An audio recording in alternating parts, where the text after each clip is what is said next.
Thank you, Chris, for the lovely introduction, and also thank you, Digital Unit, for having me, and thanks a lot to Anke for organizing that. Just give some...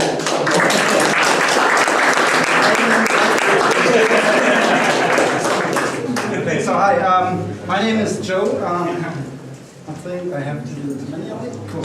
My name is Joe, and you can follow me here, and this is what I do.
I'm a designer, and I run a design studio here in Berlin called Human Deluxe. We do, of course, digital things, so we make websites and apps. We do brand designs and brand design systems, and of course, we tell people how they can improve on their current or actual digital products. So, but what brought me to design, and one of the things that really inspired me to follow up that career, or to become a designer, is actually that. So when I was a kid, I would always look in my parents' magazines, in their news magazines or lifestyle magazines, for these kind of graphics, these infographics, and would just browse them and look at them for hours and check them out. And this has had a big impact on me actually becoming a designer. And what I still do today is I'm still trying to put in infographics in many aspects of my life. So I try to turn them into infographics. This is a little side project that I did where I took cooking recipes, so some of my favorite recipes, and turned them into these flowchart-like infographics. It's called Graphical Cooking. Check it out, just Google it. It also makes an amazing Christmas gift, just saying. So, and today's talk is actually about that. So about how to turn print infographics or infographics where they originate from into digital products, and how digital products are can really improve on that. And it's actually based on a chapter for a book that I written. So I did not write the whole book, I wrote just one chapter about turning print infographics into digital ones. The author of the book is called Rainer Heber. He's an art director at Infographics. Really awesome book. You should definitely check that out. I'm not just saying that because I was part of it. And one question actually, how many print designers do we have in the room? One, okay, perfect. Everybody else? Okay, so, sorry for that. I'm gonna skip on all the color conversion and typography stuff that I would usually explain now, and go straight to my main point, or my favorite point about infographics, which is storytelling. So, why would I look at infographics? Why would I look at them as a kid for hours? And how were they superior over a written article?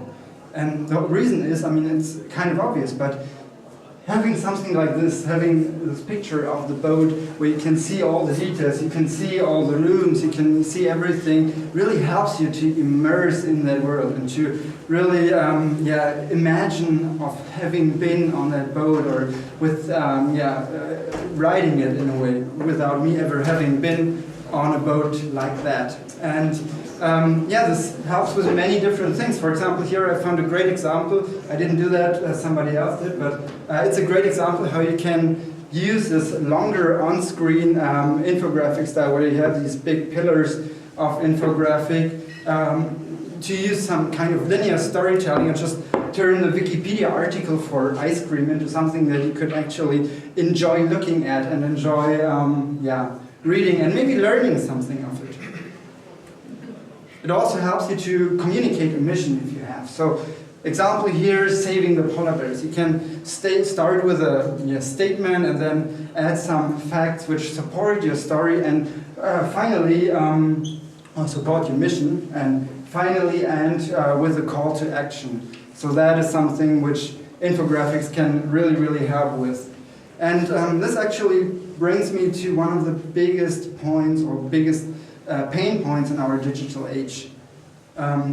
It's much easier. Getting discovered is so much easier than ever before.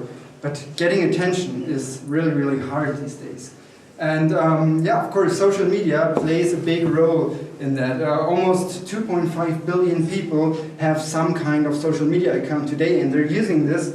You all are using this, of course, to get new content and to discover content, to discover news, articles, whatsoever. And having some kind of great visual really helps you to get the attention that you want on your product or on your article. Example here on Pinterest, of course, if you have a board with amazing infographics, it's not only easy to get discovered, but also easy to get shared and to get multiplied in that sense. That only also helps on medias or on social media where you have less pixels, like Instagram or Facebook. And of course, there are some things which are so much easier to do on a digital medium, like, for example, explaining how a combustion engine works.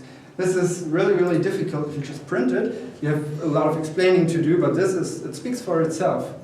Or explaining how babies are made, like not the fun part of the I think you have different platforms for the first one. Or whatever this is. I didn't know that I wanted to know that before, but it looks so stunning.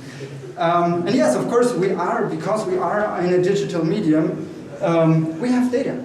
And we can use this data to create amazing infographics. So we don't have to summarize and abstract it anymore, but instead we can just take all of the data we have and put it into one big graphic and let the user finally filter it.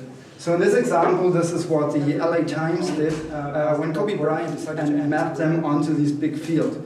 And you, as a user, could now browse through it and discover it on every single shot, which is amazing. I didn't even know you could record this data, but it's very much fun to play around with that.